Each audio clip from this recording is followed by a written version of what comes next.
इस कहानी का नाम है नित्या का संघर्ष। यह एक दिल छू लेने वाली कहानी है जो एक परिवार के बारे में है जिसने सामरिक कठिनाइयों का सामना करना सिखाया। एक गांव में एक सामान्य परिवार रहता था। इस परिवार में एक छोटी सी बेटी नित्या थी जो अपने माता पिता से बहुत प्यार करती थी। वे गरीबी के बीच रहते थे लेकिन उनके भीतर अपार प्रेम और साहस की भावना थी। एक दिन नित्या के पिताजी ने जबरदस्ती सेना में शामिल होने के लिए भर्ती हो गए। उन्होंने सचेत होते हुए नित्या को कहा, मेरी छोटी सी बेटी, अब मुझे कुछ समय के लिए देश की सेवा करना होगा, मुझे जाना होगा और तू माताजी के साथ रहेगी। क्या तू ऐसा कर पाएगी? नित्या बेहद ही दुखी हुई, लेकिन उसने समझा कि उसके पिताजी ने देश की सेवा के लिए जाने का अद्भुत कर्तव्य स्वीकार कर लिया है। वह निश्चिंत रूप से अपने पिताजी की सहायता करना चाहती थी। नित्या और उसकी माताजी अकेले ही जीने लगी, जहां परिवार की आर्थिक स्थिति गंभीर रूप से कमजोर हो गई। नित्या ने अपने पापा की जिम्मेदारियों का ध्यान रखना शुरू कर दिया। वह माताजी की सहायता करती और घर के कामों में योगदान देती।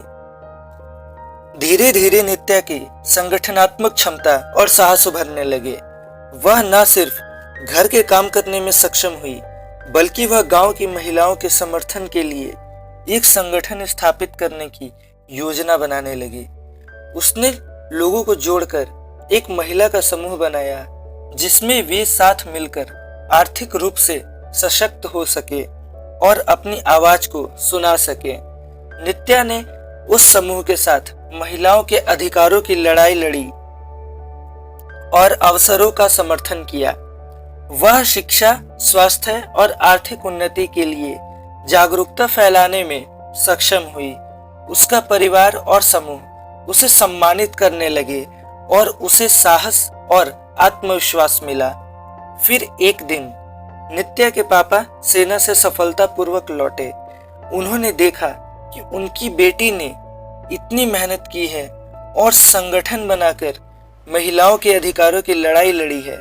उन्हें गर्व हुआ और वह नित्या को गले लगाते हुए बोले, तूने बहुत बड़े पराक्रमी काम किया है। तू एक आदर्श पुत्री है और हमेशा हमारी शान रहेगी। इस कहानी से हमें यह सीख मिलती है कि संघर्ष और कठिनाइयों के बीच हमें आपसी सहायता और सामर्थ्य का उपयोग करना चाहिए। जब हम एकजुट होते हैं और एक दूसरे का समर्थन करते हैं तो हम आपस में एक गहरे बंधन बना सकते हैं और किसी भी कठिनाई का सामना कर सकते हैं। तो दोस्तों, कैसी लगी आपको ये स्टोरी? प्लीज कमेंट में बताइए और ऐसे ही वीडियोस को देखने के लिए हमारे चैनल को सब्सक्राइब कीजिए। Thank you.